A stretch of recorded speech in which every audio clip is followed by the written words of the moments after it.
Bismillahirrahmanirrahim. Assalamualaikum warahmatullahi wabarakatuh. Waalaikumsalam warahmatullahi wabarakatuh. Bagaimana ibu-ibu kabarnya, sehat?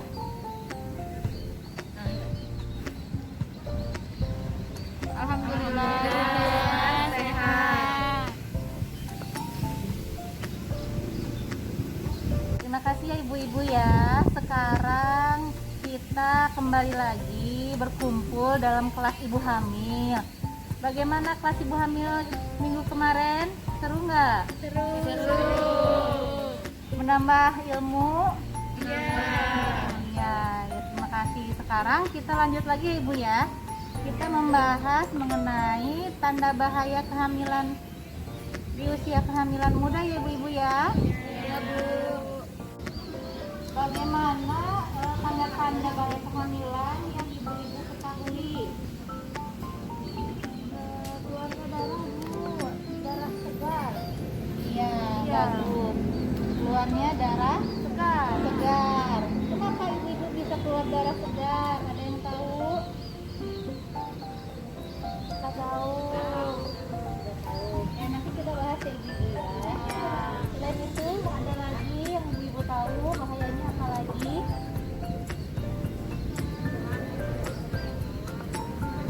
Kram di perut bagian bawah. Ya, ada lagi yang lain?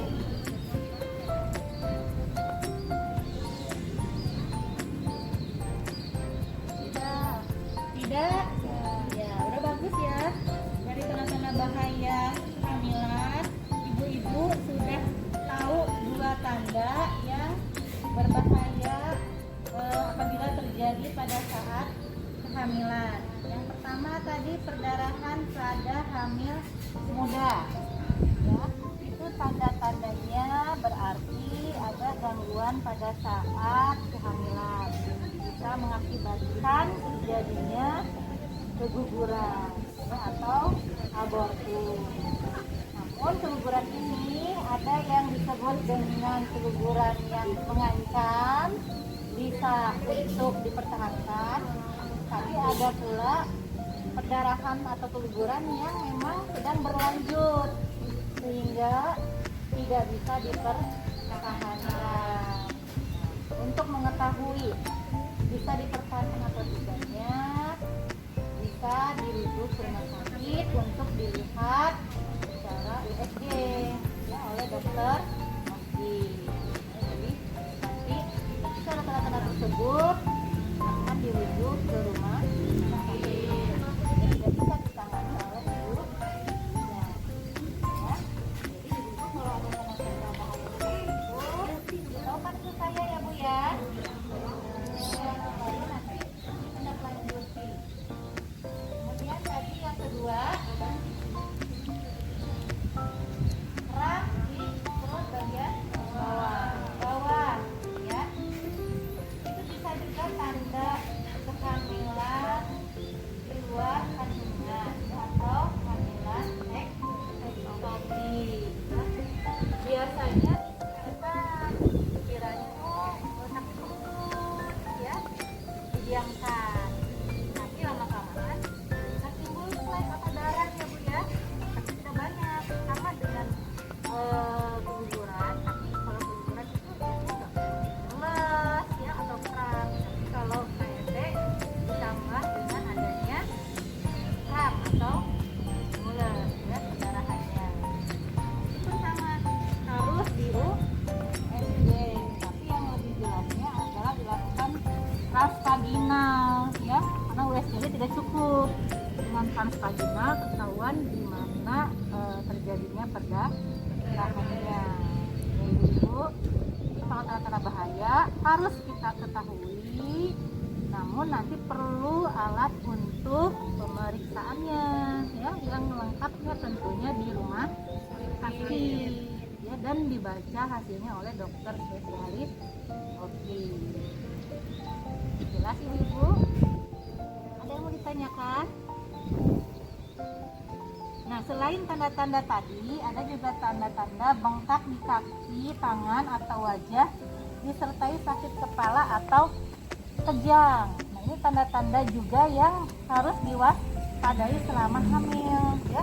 Jadi jangan beranggapan oh mungkin belum makan ya, atau misalkan ada yang tidak tahu sehingga minum obat ya, obat warung tanpa resep dari tenaga kesehatan ya, itu berbahaya buat kehamilannya. Itu tanda-tanda kejang ya biasanya, atau eklamsi. Kemudian demam atau panas tinggi. Nah, panas tinggi itu berarti di atas 38 derajat Celcius. Kalau masih di bawah 38 itu masih normal. Nah, ibu harus punya pemeriksaan termometer atau suhunya di rumah. Kalau tidak, datang ke ibu bidan diperiksa suhunya. Ya, jangan minum obat beli untuk menurunkan panas ya, sehingga tidak terdeteksi bahayanya karena tanda gejala simptomnya itu sudah turun dengan minum obat penurun panas. Ya, kemudian kalau muntah terus tidak mau makan ya Bu ya, muntah terus tidak mau makan itu juga bahaya ya, disebut dengan hiperemitis gravidarum. Nah ini juga kalau misalkan ibu-ibu mendiamkan, ibu akan dehidrasi ya. Kalau dehidrasi nanti bahaya ke kandungannya, kekurangan cairan, kandungannya akan kurang cairan. Nah ini harus diinfus, namun tidak bisa diinfus sendiri di rumah ya ibu-ibu ya, harus di rumah sakit ya. Nanti ada resep obat yang harus diberikan, yang tidak bisa beli sendiri. Ada yang mau ditanyakan ibu-ibu? Saya Bu Bidan. Iya. Saya itu sering bengkak Bu Bidan kakinya. Tapi itu kalau udah kerja kayak nyapu, terus ngepel, itu gimana Bu Bidan? Bahaya atau tidak? Ya, untuk tahu bahaya tidaknya tentunya harus diperiksa ya Bu ya, nanti urinnya kita periksa proteinnya ya. Kalau misalkan proteinnya normal berarti nggak bahaya, bengkak biasa. Nanti ibu bisa kakinya diluruskan, kalau duduk itu tidak menjuntai seperti ini, kasih bangku diluruskan ya.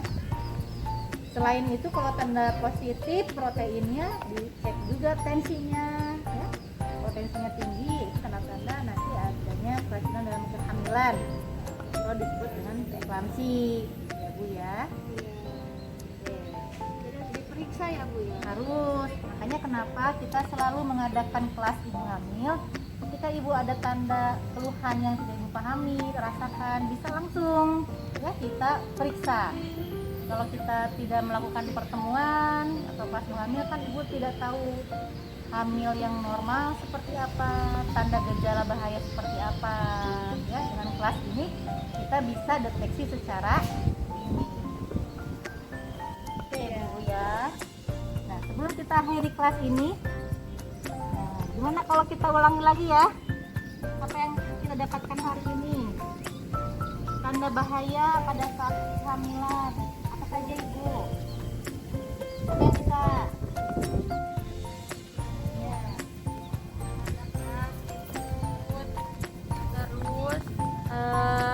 bengkak di kaki dan di wajah,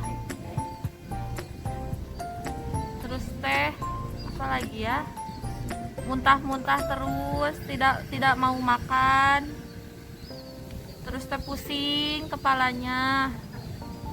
Udah Ibu. udah. Ada yang lewat? Sudah semua? Apa? Silakan Ibu. Pendarahan. Oh iya betul ya. Alhamdulillah ya, hari ini kita mendapatkan lagi tambahan ilmu ya ibu-ibu ya. Mudah-mudahan ibu-ibu sehat semua ya, dilancarkan kehamilannya ya, punya sehat, bayinya sehat.